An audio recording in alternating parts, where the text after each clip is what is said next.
I am the Chief Scientific Advisor to Eyegenex. I'm a professor of ophthalmology at University of Colorado School of Medicine in Denver. So the Eyegenex company is based on the concept of advancing novel treatments for protecting vision. Eyegenex in its portfolio, it's a startup company based in San Diego, started last year.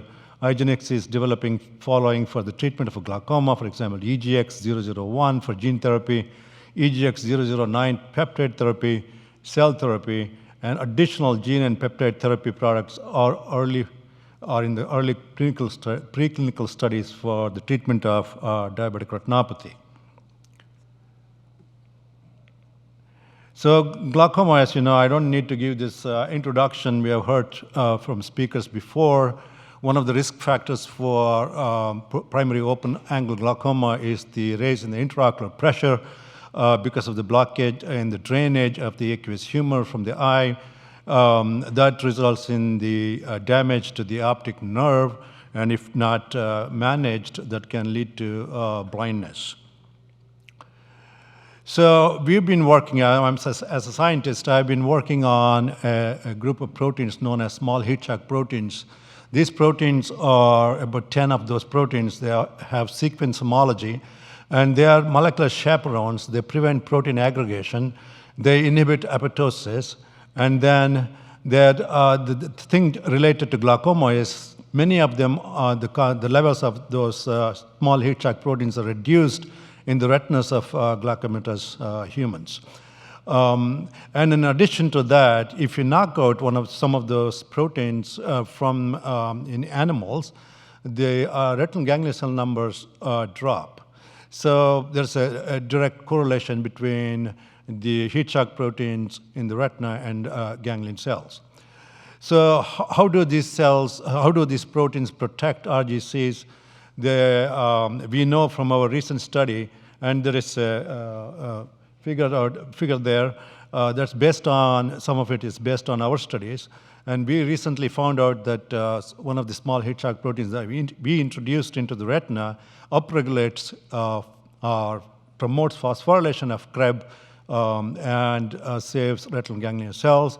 Our previous studies have shown that preventing these small heat shock proteins intercept mitochondrial death pathway in multiple steps and inhibit apoptosis. And also, we recently showed that they regulate mitochondrial biogenetics, and also regulate synaptogenesis.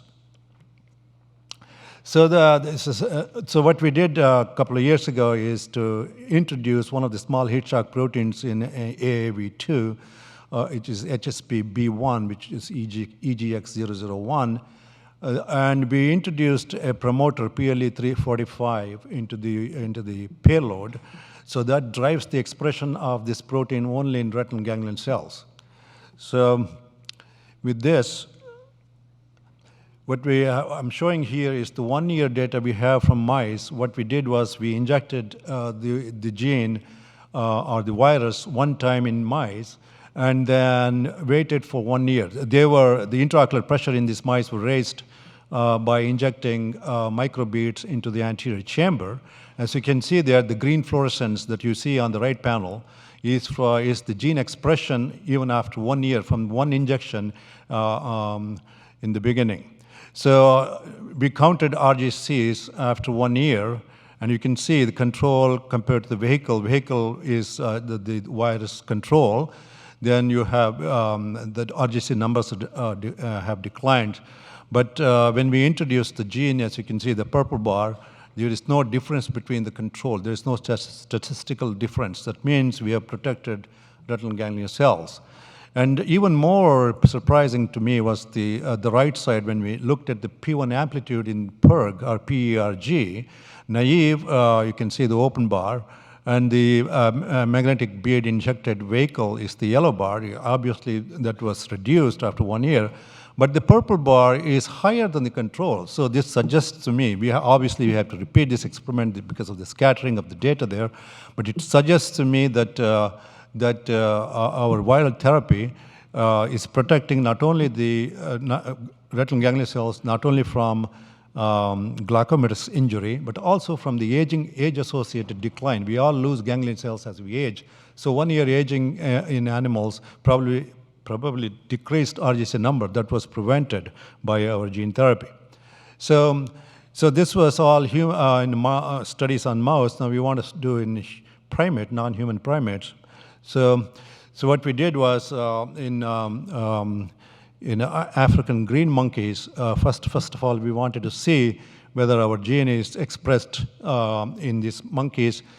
We injected low dose, mid dose, and high dose of viral genome per ml, and you can see the foveal images there. The most of the expression occurred around the perifoveal region where the RGC is very dense. So the green fluorescence there is actually the expression of our protein in RGC soma, and the quartz there are RGC axons. So this is the magnified images, inferior temporal and nasal regions of the retina in those monkeys. High dose, you can see on the right side, you have the expression of the protein both in the soma and the axons in all 3 regions of the retina. So very recently, we did another study, efficacy studies in monkeys against these African green monkeys. Minus day 30, we injected the virus, and then we did what's known as NION. NION is the non-arteritic anterior ischemic optic neuropathy. This will kill retinal ganglion cells. This is a proof of concept study. So we killed ganglion cells using this technology, or the laser therapy to the optic nerve head.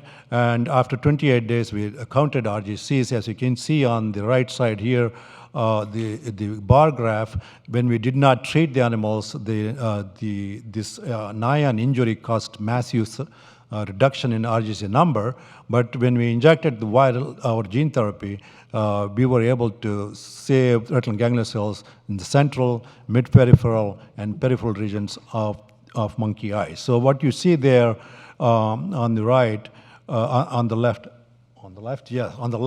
is the expression of our protein in the foveal region, optic nerve head, and the radiating from there is those cords are the axons of the RGCs. On the right side, which is my right? Okay, so on the other side, you have the enlarged images of the macula, where you see the expression of the protein in the ganglion cells. So in addition to that, we also did the PERG measurement in the same animals after the treatment, and VEP measurement, visual evoked potential, to see whether they can see better. As you can see, both PERG and VEP data show that our gene therapy has helped those monkeys in terms of their ability to see things. So the timeline for our EGX00 development, we have completed, I think, our preliminary studies on NPH study that's done, and then CMC studies, and first in human studies are planned for the later part of next year, early part of 2026. Then the pre-IND meeting with the FDA, and tox studies are planned for 2026, and IND hopefully 2026. So team, Dr. Sunkara, is the CEO, Dr. Gormikan, they're there, is the Chief Medical Officer, I'm the Chief Scientific Advisor. Then we have a very able team. My colleague, Dr. Meena Panchteva at University of Colorado, is a glaucoma specialist, is on board, and Mark Gleason in Australia, Taka Tadokoro in Japan, and Faizan Tai in Chicago. And fundraising strategy, seed raise $3 million, third quarter of 2024. We have planned Series A raise $6 million, second quarter of 2025. In summary, we have developed a neuroprotective gene therapy for open-angle glaucoma. We also have a peptide therapy that I didn't get a chance to talk about, both proven in rodent models. Significant gene expression was observed throughout the retina in African green monkeys upon intravitreal injection. Both products are straightforward to manufacture. If successful, both will reduce vision loss in glaucoma. And that's the end. Thank you very much.